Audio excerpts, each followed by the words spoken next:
우리 같이 옆 주변 사람들에게 새해 복 많이 받으세요. 같이 인사합시다. 네.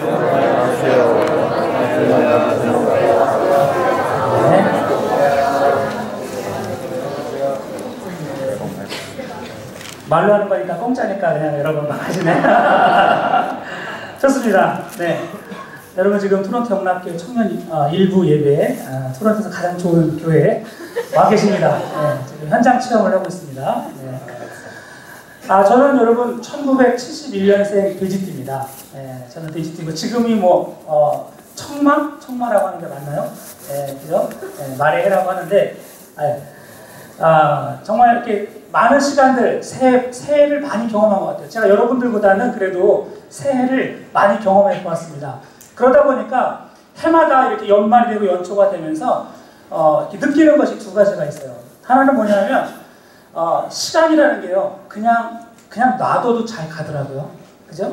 내가 뭘 하지 않아도, 그냥 뭐 노력하지 않아도 자동으로 움직이고 돌아가는 게 있다면 그게 바로 시간인 것 같아요. 그죠? 나이 먹는 거 그냥 가만히 놔둬도 그냥 되더라고요. 그죠? 시간이라는 것이 얼마나 그냥 훌훌 지나가는지 정말 세상에 이렇게 편한 게 없습니다. 가만히 있어도 나이를 막 먹어요. 그죠? 떡국을 안 먹었는데, 제가 떡국 별로 안 좋아하는데, 그래도 그냥 막 나이를 먹어요. 예. 참, 우리가 나이를 먹었다는 게 어떨 때 보면, 다 좋은 것은 아닌 것 같아요. 예. 정말 내가 나이 먹은 만큼 얼마나 성숙해 있는가, 내가 정말 그 값을 하고 있는가를 돌아보면 무서울 때가 많아요. 이제 또 어떻게. 여러분들은 이번 새해를 이렇게 기다리면서 뭐 기대감 같은 거 있었죠? 그죠? 그래도 여러분 아직 기대감 같은 게 있어야 정상입니다. 네? 네, 아직은 정상이에요. 내년에 내가 누가 만날까? 내가 과연 올해는 시집을 갈까? 뭔가 좀 기대하는 게 여러분 있잖아요. 그죠? 네. 근데 저 같은 경우는 시간이 가면 갈수록 걱정돼요. 두렵고, 이거 내가 이렇게 자꾸 나이 먹어도 되나? 막 이런 생각이 자꾸 많이 듭니다. 예. 그러나 물론 우리가 연세 드신 분들을 공경해야 되겠지만 어떻든 간에 가만히 있어도 그냥 막 지나가니까 참 이 시간이라는 게 참 그렇습니다. 둘째로 이렇게 연말과 연초를 많이 이렇게 지내다 보니까 또 느끼는 게 뭐냐면, 그래서 시간에 대해서 어떤 의미를 스스로 부여하지 않으면 참 이 시간이라는 게 아무짝에도 쓸모없구나, 이런 생각이 듭니다. 시간이라는 것은 여러분 1년 12달, 또 365일, 또 8760시간, 그리고 52만 5600분으로 되어 있거든요. 근데 이게 무슨 소용이냐고요. 여러분들 중에서 시계 보면서 52만 5599, 이거 계속 세는 사람은 아무도 없잖아요. 그죠? 이런 거 아무것도 안 해도 그냥 시간은 막 지가 알아서 똑딱똑딱 하면서 딱 움직여 가는 거예요. 우리는 시간을 기계적인 시간과 의미 있는 시간으로 나눠볼 수 있는데요. 옛날에는 농사를 지을 때 사람들이 해가 뜨고 지는 것, 그리고 또 날이 춥고 더운 것, 이걸 가지고 이제 농사를 지으려고 시간을 이렇게 생각해 만들었단 말이에요. 이게 정했단 말이죠. 그죠? 절기를 만들고 시간을 이렇게 정하고. 근데 지금은 우리가 여러분 시간을 뭘로 알 수 있습니까? 시계를 알지만 또 여러분 셀폰을 보잖아요. 모든 시간이 어떻게 보면 지금은 그냥 의미 없는 숫자에 불과합니다. 그냥 기계적인 숫자가 지나가는 거예요. 그래서 여러분 이것을 그냥 놔두면요, 그냥 숫자만 바뀔 뿐이지 아무것도 달라지는 게 없어요. 그렇죠? 조금 전에 보고 지금 봐도 달라진 건 숫자예요. 내가 아무것도 안 하고 있으면 아무것도 변한 건 없어요. 그런 의미에서 볼 때 이 변화는 이 숫자의 변화에다가 내가 어떤 의미를 부여하지 않으면 이 시간들은 아무것도 아니게 된다는 것입니다. 그러면 과연 시간에 의미를 부여한다는 것은 무엇일까요? 그것은 이 나에게 주어진 시간을 최선을 다해서 잘 사용하는 것입니다. 어떻게 보면 여러분 이 세상에서 제일 공평한 게 뭐냐? 사람들에게 다 똑같은 시간을 주었다는 거야. 그렇죠?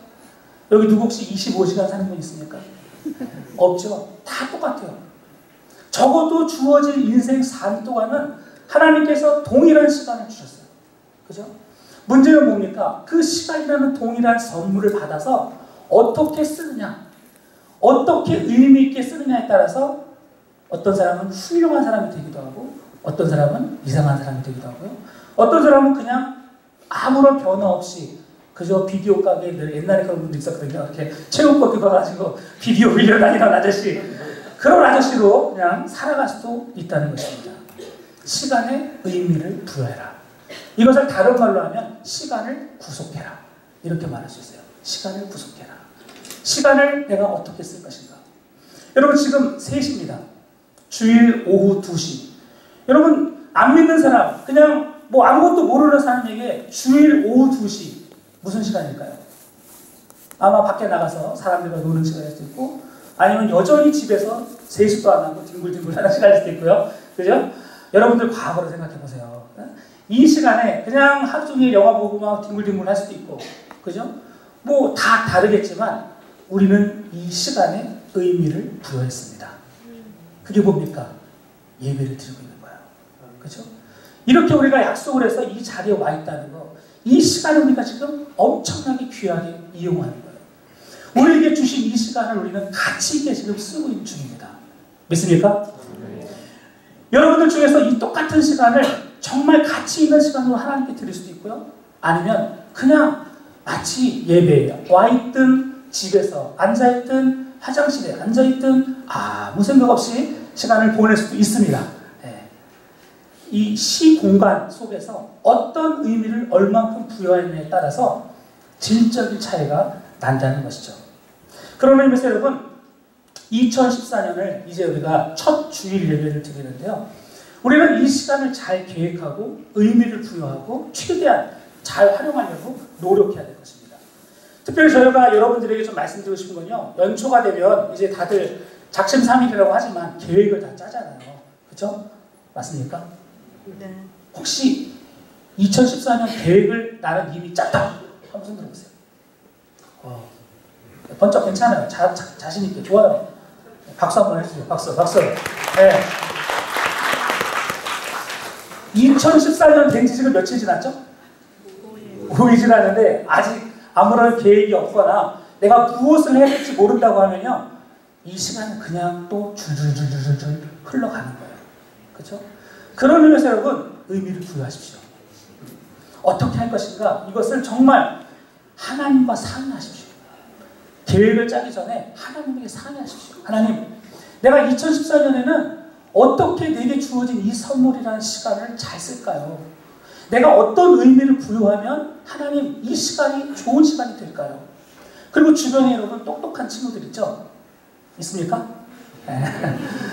여러분을 삶의 질을 떨어뜨리는 친구들 말고 좀 그냥 포부 걸 때만 같이 가는 친구 말고 진짜 좀 이렇게 좀 도움되는 친구들 있잖아요.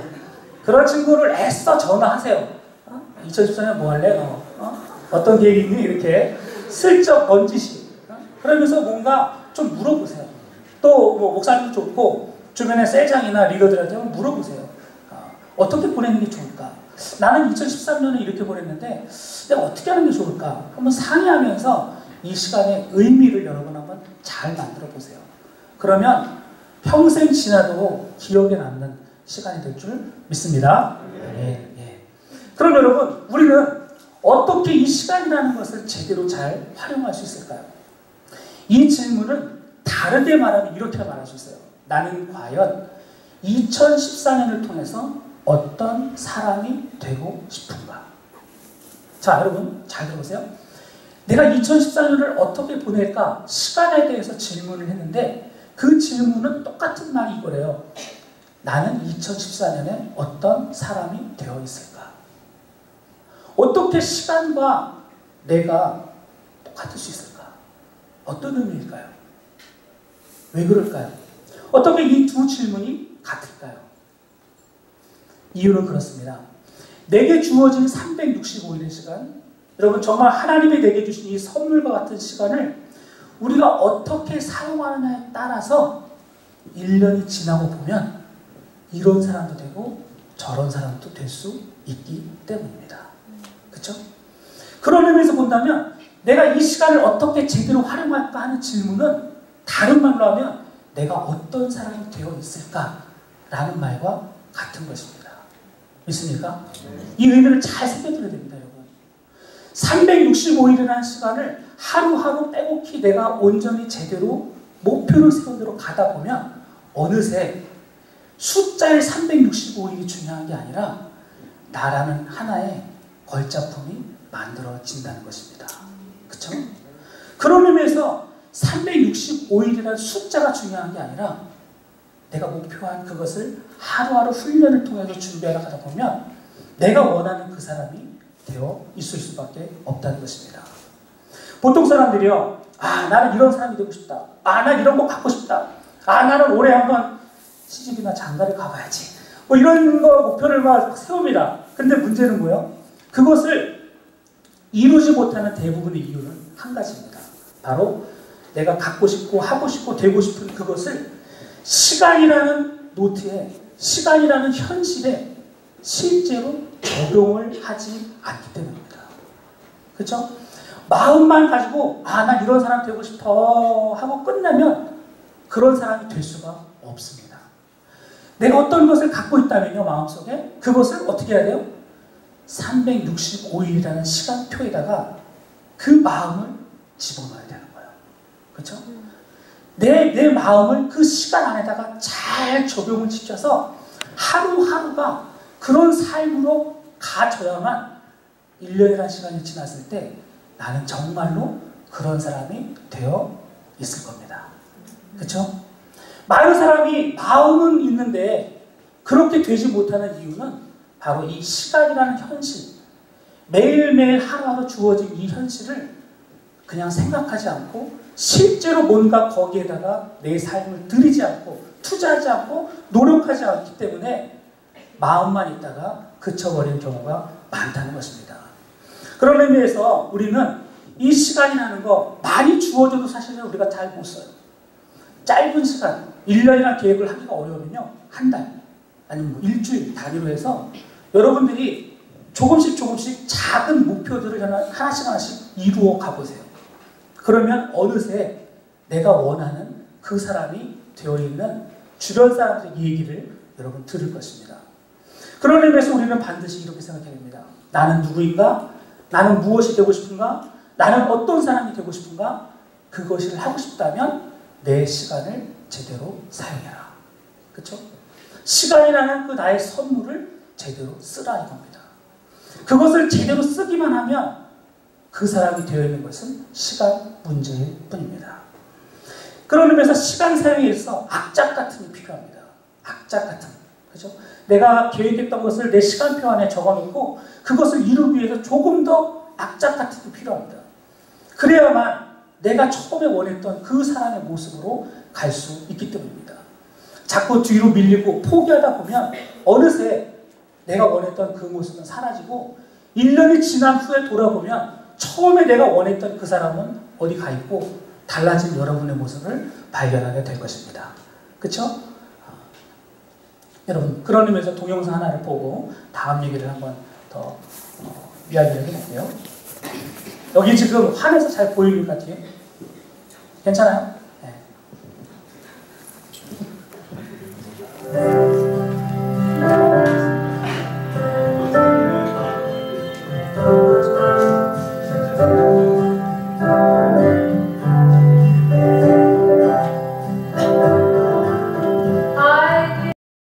잘 보셨어요? 뒤에 글씨가 보였나요? 어쩔까? 핑계죠? 알면서 이런 사람과 결혼하지 말라. 아주 좋은 얘기를 되게 많이 있고 유튜브에 나오거든요. 여러분 나중에 한번 확인해 보시고요. 근데 여러분 이 동영상을 보면서 여러분 어떤 걸 느끼셨는지 모르겠어요. 저는 그런 생각이 들었어요. 이 아버지 진짜 현실을 모르시네. 왜 그럴까요? 진짜 문제는 그렇게 좋은 남자가 내 딸과 결혼해 줄까? 이게 문제예요. 내 딸이 남자들이 볼 때 절대로 결혼하지 말아야 될 여자라면, 그죠? 아무 소용없는 얘기예요. 그죠? 다 맞는 얘기 같지만, 여러분, 결국 무슨 얘기입니까? 세상에 다 돌아보면 문제 없는 사람이 다 없습니다. 심지어 자상하다고 생각하는 사람, 여기서 뭐 커피를 주머니에 넣고 꽃을 사주는 남자, 여러분 다 좋을 것 같아요? 지금은 좋죠. 근데 나이 들어서도 그래봐요. 그러면 아내들이 뭐라고 하겠습니까? 이런 거 말고 돈 좀 벌어오라고. 그죠? 결국 그런 얘기 들을 수밖에 없어요. 그러면서 아마 나 커피 끄는 거 몰라 아직도? 그러면서 왜 그러냐고 이렇게 그런 면박을 받겠죠. 남편이 아무리 잘 나가고 좋아도요, 그 남자를 제대로 바라봐줄 아내가 준비되어 있지 않다면 아무 소용이 없습니다. 그건 또 반대로도 마찬가지고요. 그런 의미에서 여러분, 제가 이 동영상을 여러분이 보이는 이유는 여러분들이 그냥 이런 사람 만났으면 좋겠다, 저런 남자 만났으면 좋겠다, 이런 생각이 여러분 갇혀있지 말고요, 오히려 어떻게 말을 해야 되겠습니까? 내가 어떤 사람이 될까? 그렇죠? 나는 과연 어떤 사람이 될까? 이게 더 중요한 거예요. 내가 제대로 된 사람이 된다면 제대로 된 사람이 나를 사랑해 주겠죠. 그렇죠? 그런데 내가 준비가 되어 있지 않고 그냥 난 이런 사람 만나고 싶어요, 저런 사람 만나고 싶어요, 아무리 얘기해도 소용없습니다. 그런 사람이 자기 안 좋아합니다. 그렇죠? 생각해보세요. 그런 사람 정신 나갔습니까? 그래 결혼을 못하는 거예요. 네.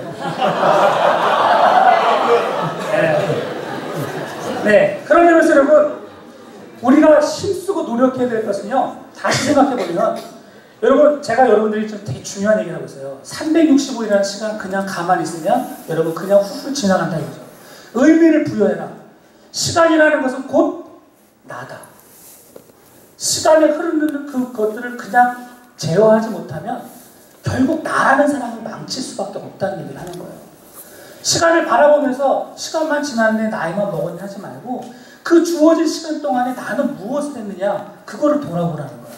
그리고 반드시 내가 어떤 사람이 되어야지, 이걸 먼저 생각해야지. 남들 보면서, 주변 보면서 저런 사람 없나, 이런 사람 없나, 이거 아무리 생각해봐야 소용없다는 거예요. 그런 의미에서 여러분 전략을 바꾸세요. 주어진 시간 동안 최선을 다하세요. 그리고 무엇보다도 물어보세요. 나는 어떤 사람이 되어야 될까? 이 주어진 시간 동안 내가 어떤 사람이 과연 되어야 될까? 이것에 대해서 내 시간표에다가 진짜 적용을 하라는 거예요. 365일이라는 시간 그냥 보내지 말고 악착같이 그 시간들 여러분 써서 여러분 분명히 내가 원하는 모습의 사람으로 달라져 있으라는 거예요. 그랬을 때 다른 누군가가 나를 보면서 저 사람 정말 그렇게 될 수밖에 없다는 것입니다. 예. 그런데 여러분 여기서 또 한 가지, 그러면 과연 나는 어떤 사람이 되어야 될까? 이제 이 질문에 대한 또 우리가 지혜로운 대답이 필요한데요. 문제는 뭡니까? 많은 사람들이 나는 어떤 사람이 되면 좋을까? 이 질문에 대해서 많은 경우는 자신이 가지고 있는 욕심을 끊어버리지 못하고 이 질문을 합니다. 뭐 불교에서 스님들이 그런 말 많이 하잖아요. 그래서 욕심이 보이니까 있으니까 전개가 안 나오는 거야. 내 욕심이 가득 차 있으니까 좋은 사람을 알아볼 수 없는 거야. 그죠? 내 눈이 돈으로 눈독이 팍 들려져 있으니까 돈 많은 여자만 찾거나 돈 많은 남자만 보이는 거예요. 그러니까 불행의 시작을 알리게 되는 거죠. 그죠? 내가 너무 눈이 육체적이다 보니까 그냥 몸 짱인 사람, 몸 좋은 사람만 찾다 보니까 그걸로 끝나는 거예요. 그죠? 문제가 뭡니까? 욕심을 여러분 버려야 합니다. 나는 어떤 사람이 될까? 매우 중요합니다. 이 질문을 하지 않으면 시간이라는 것을 그냥 버리게 되는데, 어떤 사람이 될까 하는 그 질문을 하기에 앞서서 내 안에 욕심을 제거하라는 겁니다. 믿습니까? 여러분 이것이 얼마나 심각한 문제냐면요, 욕심으로 가득 차 있는 사람들은 나는 이런 사람이 돼야지, 이 마음을 갖고 있을 때요 아주 도끼가 서립니다. 그래가지고 아주 못된 사람이 됩니다. 그런 사람이 되기 위해서 아주 악착 같은데 주변의 사람들을 많이 괴롭힙니다. 그렇죠? 그리고 너무 불행해요. 늘 불행해요. 왜요? 욕심이 가득 차 있으니까 그런 사람이 되지 못하면 마음에 평안이 없어요. 여유가 없어요. 맨날 그런 사람이 되기 위해서 애써 노력하는데 하나도 행복하지 않아요. 왜요? 여전히 욕심이 나를 잡아당기기 때문에요. 그렇죠? 그런 의미에서 나는 어떤 사람이 되어야 할까? 여러분 내 스스로 안에 욕심을 먼저 제거하는 것이 중요합니다. 그리고 이런 사람들은요 다른 사람을 볼 때도 매우 이상합니다. 그렇죠? 자신의 욕심을 가지고 사람들을 평가하기 때문에 자기가 세워놓은 기준이 아니면 다른 사람들은 다 이상한 사람으로 보이는 거예요. 그러니까 제대로 된 관계를 맺기가 어렵죠. 정말 사람과 사람 간에 좋은 그런 만남이 아니라 내 욕심을 채우기 위해서 사람을 이용해볼 수밖에 없다는 것입니다. 그런 의미에서 나는 어떤 사람이 될까? 이 질문에 대한 답은 무엇입니까? 내 욕심으로 무엇을 구하지 말라는 것입니다. 그것은 결국 많은 사람을 불행하게 만들고 가장 불행하게 만드는 것은 바로 자기 자신이라는 겁니다. 여러분, 지난 한 해를 돌아보십시오. 여러분, 2013년 한 해 동안 여러분 만족하고 감사할 만한 시간을 보냈습니까?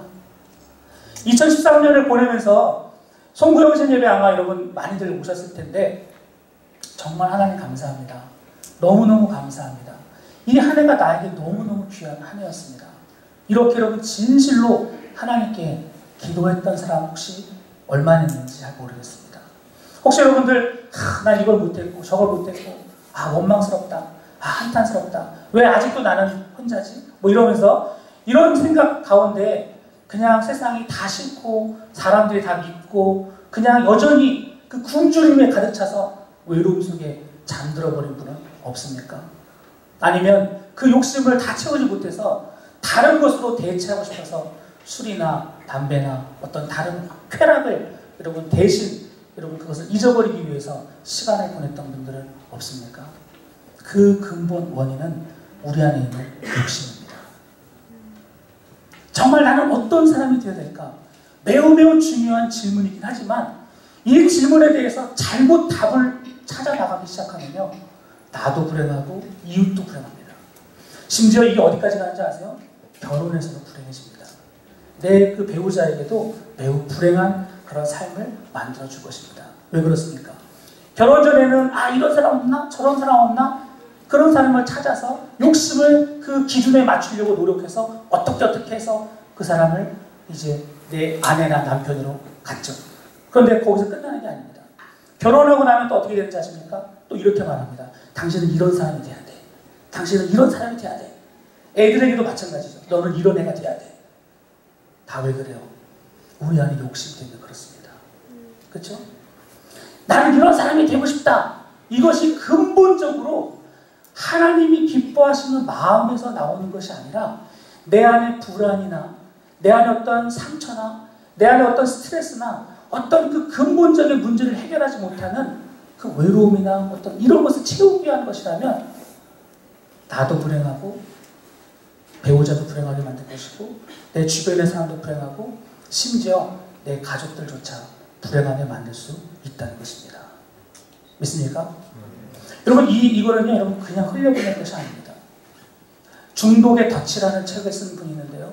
그분은 그걸 쓰신 분이 뭐라고 말하냐면 한국 사람들 거의 2천만 명 정도가 거의 이런 중독, 무언가의 중독에 빠져서 자기가 채우지 못한 것을 사람들을 의존하면서 뭔가 다른 것을 의존하면서 그렇게 채워나가려고 발버둥 친대요. 그러다 보니까 너무 불행한 거예요. 많은 사람이 참 한국을 생각해보면 너무 불행해요. 우리 여기 한인들도 많이 불행해 보여요. 제가 볼 땐 그래요. 이루지 못한 욕심. 적어도 바다를 건너올 때는 뭔가 채우고 싶었는데 내가 그렸던 그림이 있는데 그 그림이 그려지지 않으니까 부부관계도 안 좋아지고 자녀들하고 관계도 안 좋아지고 일도 쉽지 않고 너무너무 불행해지는 모습들을 많이 봅니다. 여러분 적어도 여러분들은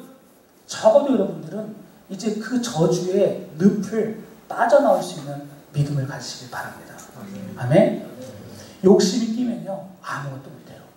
바른 선택도 못하고요 여러분 마음 안에 절대로 평안이라는 것이 들어올 수 없습니다. 나를 내려놔야 합니다. 그런 의미에서 오늘 우리가 읽은 본문 데살로니가 전서 1장은 우리들에게 나는 정말 어떤 사람이 되어야 될까에 대한 아주 중요한 답을 얘기해주고 있습니다. 여러분 같이 한번 우리가 데살로니가 전서 4장 1절 말씀 다시 한번 읽어볼까요? 데살로니가 전서 4장 1절 말씀 같이 읽을게요. 시작. 그러므로 형제들아 우리가 끝으로 주 예수 안에서 너희에게 구하고 권면하노니 너희가 마땅히 어떻게 행하면 하나님을 기쁘시게 할 수 있는지를 우리에게 배웠으니 곧 너희가 행하는 바라 더욱 많이 있으라. 아멘. 이 말은 이런 뜻입니다. 마지막으로 형제들요 하나님을 기쁘시게 하기를 더욱 힘쓰고 애를 써라. 너희가 지금까지 너무너무 잘해왔지만 더욱 그것을 향해서 열심을 다해라 라고 이야기를 하는 것입니다. 여러분, 데살로니가 교회는요, 사도행전 17장에 보면은 아주 큰 어려움과 핍박, 박해 속에서 사도 바울의 전도를 통해서 생겨난 그런 작은 교회였습니다. 그런데 사도 바울은 이 교회에 오랫동안 머물 수가 없었어요. 왜냐하면 유대인들이 폭동을 일으키고 난리를 쳤기 때문입니다. 그래서 사도 바울은 급하게 그 이제 갓 태어난 교회를 놔두고 그 지역을 빠져나와야만 했습니다. 그리고 그 교회를 떠나와서도 사도 바울은 계속해서 자신이 전도로 세운 그 교회를 생각하면서 데살로니가 교회가 잘 돼야 될 텐데, 데살로니가 교회가 잘 돼야 될 텐데, 과연 잘하고 있는가? 과연 잘하고 있는가? 이거에 대해서 계속 궁금해했었습니다. 그러다가 이제 다른 사도를 통해서 이제 데살로니가 교회가 아주 은혜 속에서 잘 성장하고 있다는 소식을 사도 바울이 듣게 됩니다. 그래서 이제 이 교회를 향해서 사도 바울이 감사한 마음을 가지고 쓴 편지가 바로 데살로니가 전서입니다. 여러분, 데살로니가 전서 3장 8절 말씀을 여러분 보세요. 3장 8절.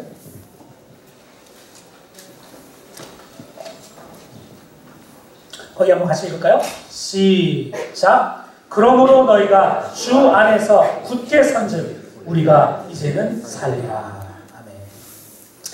사도 바울이 많이 근심하고 염려했는데 이 데살로니가 교회가 너무너무 잘 제대로 서 있다는 얘기를 들으니까 내가 이제 마음이 보인다. 이제는 좀 내가 마음 놓고 살 수 있겠다. 지금 이 말을 하는 겁니다. 너무 기쁘다. 감사하다. 너의 믿음의 수고와 그 역사를 보니까 너무너무 기쁘고 감사하구나. 너희가 참 그렇게 많은 교회들의 오히려 본이 되고 있다고 하니까 너무너무 기쁘구나. 이제 그 말을 하고 있는 것입니다. 세상에 여러분, 참 이런 사람들이 종종 있습니다. 가만히 보면 사람이 두 부류의 사람들이 있는데요. 겉으로 볼 때는 뭔가 잘할 것 같은데 실제로 지나보면 잘 못하는 사람이 있고요. 겉으로 볼 때는 잘 못할 것 같은데 뒤돌아보면 너무너무 훌륭하게 일을 잘 해내는 사람이 있습니다. 여러분은 어떤 사람입니까? 데살로니가 교회의 교인들은 겉으로는 많은 어려움이 있었지만 실제로는 아주 믿음의 열매들을 맺어가는 좋은 사람들이었습니다. 그래서 사도 바울이 그들을 향해서 다시 한번 마지막으로 내가 너희들에게 주 안에서 말하노니 너희가 이전에까지 행하는 것처럼 그렇게 계속해서 무엇을요? 하나님을 기쁘시게 하는 그 삶을 열심으로 살아라 하는 그 명령을 지고 내리고 있는 것입니다. 하나님을 기쁘시게 하는 삶. 자, 여러분 다시 한번 돌아가 보세요. 제가 아까 여러분들에게 그렇게 말씀드렸습니다. 우리가 욕심을 가지고 나는 어떤 사람이 될까? 이 질문을 묻고 그것을 추구해 나가다 보면 나도 괴롭고 이웃도 괴롭고 심지어 가족들조차도 불행하게 만든다고 말씀드렸습니다. 여러분, 그렇다면 우리는 과연 어떤 사람이 되어야 될까요? 여기에 대한 해답을 바로 사도 바울이 이야기하고 있는 것입니다. 그 삶은 어떤 삶입니까? 하나님을 기쁘시게 하는 삶입니다. 믿습니까? 다시 한번, 그 삶은 어떤 삶입니까? 하나님을 기쁘시게 하는 삶입니다. 참 이 얘기는 제가 여러분들에게 2014년 이제 시작하면서 과연 무엇을 우리 청년들에게 얘기할까? 과연 어떤 이야기를 제일 먼저 할까? 참 고민이 많이 됐습니다. 그런 가운데 제 마음속에 그래, 바로 이거다. 바로 이거다. 우리 청년들이 지금 여러분 얼마나 하고 싶은 게 많아요. 얼마나 갖고 싶은 게 많고 이루고 싶은 게 많고 정말 여러분들 얼마나 꿈이 큽니까? 여러분, 여기 우리가 드리는 이 예배당 이름이 뭔지 아세요? 뭐란가? 비전 채플. 비전 채플. 좋은 이름 따내려고 경쟁했습니다. 그래서 우리가 비전 채플로 우리가 따냈는데 청년들이 얼마나 그런 꿈이 많습니까? 정말 갖고 싶고 하고 싶고 이루고 싶고. 근데 다 좋은데 그 야망과 그 잘못된 꿈이 나도 죽이고 이웃도 죽이고 가족도 죽일 수 있다니까요. 여러분, 절대로 나의 욕심을 가지고 그 원대한 꿈, 야망, 욕심의 끝은요, 죽음입니다. 절망이에요. 좌절이에요. 이걸 믿으십시오. 그리고 그러한 삶이 아니라면 우리는 과연 무엇을 향해서 우리의 이 젊음과 에너지, 열정, 이 뜨거움, 이 뭔가 이 활활 타오르는 이 마음들을 우리가 헌신하고 우리가 드릴 수 있을까? 우리가 무엇을 향해서 이 삶을 한번 멋지게 드릴 수 있을까? 그 답은 바로 하나님을 기쁘시게 하는 삶이라는 것입니다. 믿습니까? 이것이 여러분에게 아주 그냥 표어처럼 여러분의 삶에 다가왔으면 좋겠습니다. 하나님을 기쁘시게 하는 삶. 이 세상의 많은 것들은 달라지고 변해갑니다. 한때 그렇게 아름다웠던, 내가 정말 이 사람만 얻으면 세상의 모든 것을 다 얻은 거라고 생각했던 아내도 배가 나옵니다. 그죠? 그죠? 세상에 이렇게 멋있는 남자, 이렇게 멋있는 남자는 없어 라고 생각했던 그 남자도 얼굴이 쭈글쭈글해집니다. 그죠? 이 두 얘기는 다 저와 아내가 했던 얘기입니다. 다 그렇게 되는 거예요, 여러분. 아무리 그런 소망 가져도 아무 소용 없습니다. 정말 이런 아이만 만든다면 내 인생은 정말 너무 황홀할 거야 생각했던 그런 아이들. 왜요? 왜 웃으세요? 좀 실망은 했어요, 저도. 근데 아직은 어리니까. 우리 아이 한솔이 많이 사고 많이 칩니다. 정말 걱정되고 두렵습니다. 이번 학기 교장 선생님이 몇 번 부를지 정말 반을 받고 싶은데 잘 안 바꿔주더라고요. 진짜로. 우리 부모로서 정말 고통입니다. 근데 정말 여러분, 그런 소망, 막 원대한 꿈, 목표, 여러분 365일 아니라 여러분의 인생 전체를 다 걸어도요 소용없습니다. 그거 다 무너집니다. 그거 다 부서집니다. 그거 결국에는 많은 사람에게 불에 가져다 줍니다.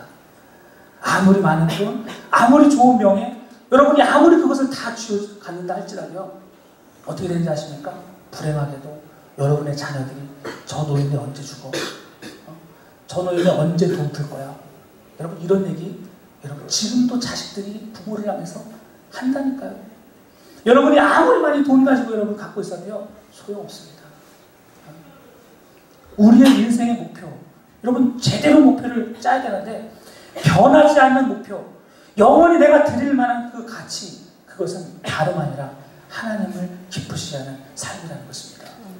사람을 기쁘게 하고요 어떤 다른 것을 기쁘게 해봐야 잠깐 동안만 즐거울 뿐이랍니다. 구약 성경을 보면 하나님 앞에 칭찬받았던 모든 사람들, 그들의 면면을 가만히 들여다보면요 그들의 그 모습들은 한 가지로 기록될 수 있는데 다들 그들은요 정말로 자신의 인생이 왜 있는지를 알았고요 내가 무엇을 위해서 이 땅에 왔는지를 알고 있었습니다. 깨달았습니다. 그리고 그 인생을 하나님을 어떻게 하면 기쁘시게 할까, 그 삶을 향해서 드렸던 사람들입니다. 신약에 있어서 나온 사람들도 마찬가지입니다. 절대 가치라는 게 있잖아요. 높은 부르심. 그렇죠? 여러분 우리가 이렇게 인간 수준의 어떤 그런 것에 맞춰서 살려고 하면요 거기 잘 보이려고 노력해보고 잡으려고 노력해봐야 여러분 의미가 없습니다. 뭐 이거는 뭐 엑스트라 얘기지만 제가 박사과정을 하다가 그만뒀거든요. 예전에 꽤 오래됐어요. 그래서 제가 왜 궁극적으로 그만두는지 알아요? 내가 더 이상 교수 기분 맞춰주고 싶지 않다. 교수가 주는 점수에 나는 만족할 수가 없다. 나는 정말 열심히 썼거든요 리포트를. 근데 교수가 말이죠 점수를 이상하게 준 거예요. 그래서 이건 아니다. 왜 당신이 나를 이해를 못하는가. 그게 이 세상이잖아요. 그죠? 나는 그를 만족시킬 수 없고 그러고 싶은 마음도 없고 그래서 관둔 거예요. 난 더 이상 당신의 기분에 따라서 내 삶을 좌지우지하고 싶지 않다. 여러분 세상이 다 그래요. 그런 의미에서 절대가치, 모든 사람의 중심을 아시고 보시고 정말 무엇이 우리 인간들 한 사람 한 사람에 필요한가를 정확하게 꿰뚫어 보고 알고 계시는 그 하나님의 기준, 그 하나님의 마음을 즐겁게 해드리고 기쁘시게 할 수 있는 사람이야말로 결국 뒤돌아보면요 성공한 사람이라는 겁니다. 결국 그런 사람들이 여러분 정말 인생을 제대로 살았다고 말할 수 있는 사람이라는 겁니다. 여러분 성경 말씀 한번 마지막으로 한번 찾아볼게요. 누가복음 3장 21절로 22절 말씀 한번 여러분 찾아보세요. 누가복음 3장 21절로 22절 말씀.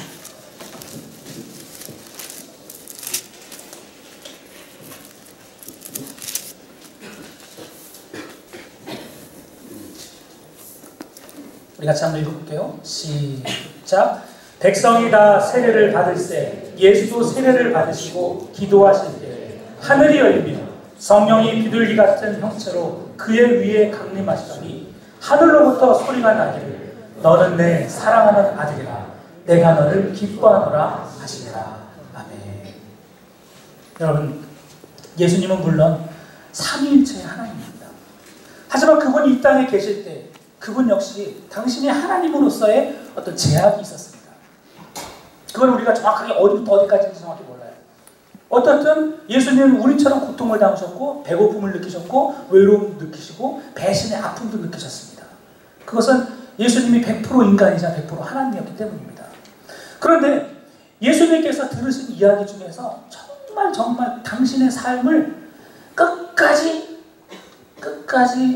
십자가를 지고 끝까지 이기면서 나갈 수 있게 했던 한마디가 있는데 그게 바로 이 말입니다. 무슨 말입니까? 너는 내 사랑하는 아들이라 내가 너를 기뻐하노라.